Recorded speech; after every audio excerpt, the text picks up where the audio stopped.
the first time the truth surfaced, it wasn't through words or confessions. It arrived in broad daylight, under a cloudless sky, with the sound of sirens cutting through a peaceful city morning, and a single man stepping forward in a way that made trained professionals freeze. In that moment, everything Isla Mercer thought she knew about her husband cracked open, revealing a past so powerful it would change the meaning of strength, love, and sacrifice forever. Before the story pulls you deeper, take a moment. If you believe in kindness, in second chances, and in the quiet heroes who walk among us unseen, please like this video, comment your thoughts, share it with someone who needs hope, and subscribe to Touch of Kindness. Your support keeps stories like this alive. Isla Mercer had built her life on clarity, control, and careful decisions. As the CEO of a fast-growing urban infrastructure firm, she was known for her sharp mind, steady leadership, and refusal to be impressed by appearances. She trusted data more than charm, logic more than promises. So when she met Rowan Hale, a widowed single father with gentle eyes and worn hands, she assumed she understood him completely. He worked part-time at a community center, volunteered at a school garden, and spent every spare hour with his 8-year-old daughter Maeve. He didn't chase ambition, he didn't talk about the past, he simply showed up, every day, quietly dependable. Their relationship grew slowly, mostly in daylight moments that felt real and unpolished. Coffee after school drop-offs, long walks through the city park, afternoons watching Maeve ride her bike while Rowan clapped softly from the sidelines. Isla admired his calm. After years of boardrooms and battles, his simplicity felt like rest. When they married, there was no grand spectacle, just a sunny afternoon ceremony in a public garden, birds singing overhead and laughter echoing between the trees. Isla believed she had married an ordinary dad, and she was content with that belief. Life settled into a rhythm. Isla managed million-dollar contracts while Rowan packed lunches, attended parent-teacher meetings, and fixed things around their modest home. He never complained about her long hours or the weight she carried. He listened more than he spoke, offering steady presence instead of advice. Sometimes Isla wondered why a man so capable seemed to carry himself as if he were always careful not to take up too much space. She assumed it was grief, or humility, or simply who he was. What she did not know was that Rowan's calm was forged, not natural. It had been trained into him under scorching suns and sleepless nights, in places where hesitation cost lives. He had learned to stay invisible because visibility once meant danger. He had learned to soften his edges because he had once been sharpened for war. The day everything changed began like any other. Isla had taken a rare morning off, and the three of them walked through a busy downtown plaza, sunlight reflecting off glass buildings, the sound of street musicians floating in the air. Maeve skipped ahead, laughing, while Rowan held Isla's hand loosely, scanning the crowd with a habit so subtle it went unnoticed. Then chaos erupted. A delivery truck skidded sideways, crashing into a barrier near a crowded cafe. Smoke poured from the engine.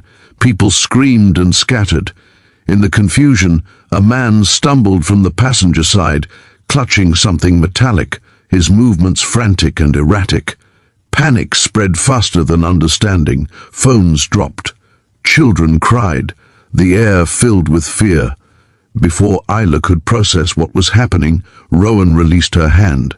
He moved with a speed and certainty that didn't belong to an ordinary dad. His posture changed, his body aligning with a precision that felt sudden and shocking. He guided Maeve behind a concrete planter, shielding her with his own frame, then stepped forward into the open, his voice cutting through the noise in a calm, commanding rhythm that made strangers instinctively listen. Isla stood frozen, watching the man she loved transform into someone else entirely. Rowan assessed distances, angles, exits, all in seconds. He coordinated bystanders, directed them away from danger, and approached the disoriented man not with aggression, but with control honed by experience. When authorities arrived moments later, they didn't bark orders at Rowan. They deferred to him. They followed his lead. The situation ended without bloodshed. The threat was contained, lives were saved, and Isla's world tilted. In the aftermath, as sirens faded and sunlight returned to its ordinary brightness, Isla searched Rowan's face. There was no pride there, no excitement. Only a quiet sadness, as if something carefully buried had been forced into the open. That evening, in the calm of their home, surrounded by the normalcy of daylight streaming through windows and the smell of dinner cooling on the stove, the truth finally emerged. Rowan did not dramatize it. He didn't tell stories of heroism. He spoke of service, of years spent in special operations, of missions that could never be explained fully, of losses that stayed with him long after the uniform was gone.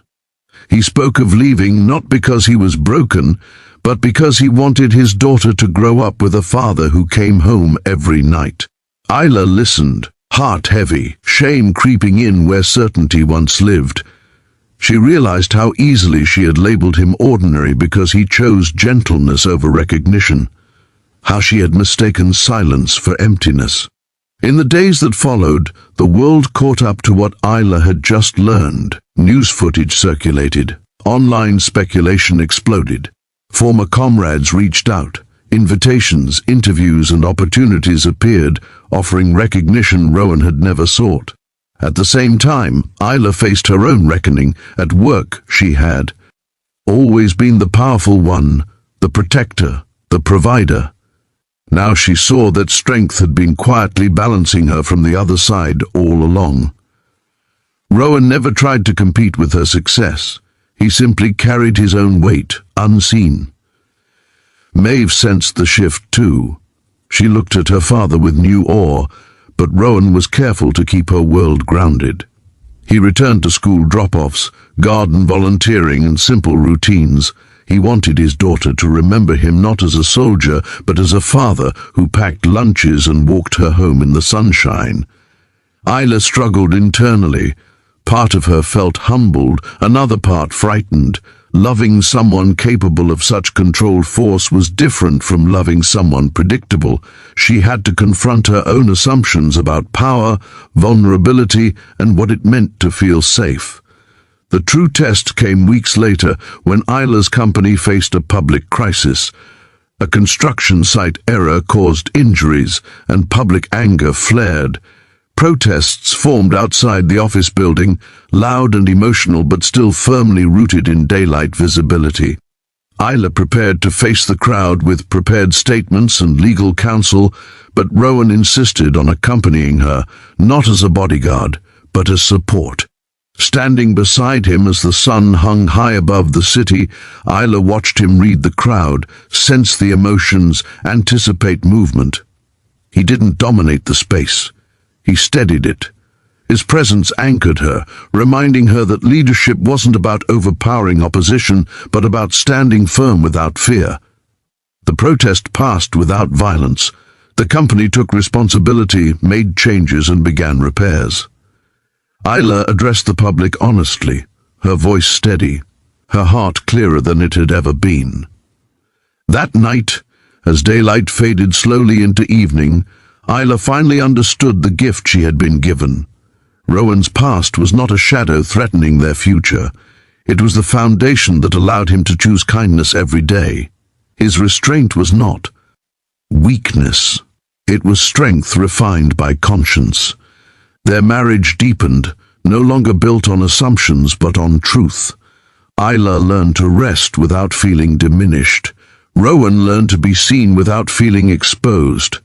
Together, they redefined partnership, showing Maeve that real power lies in protecting life, not dominating it. Just before this story ends, take a moment to comment below.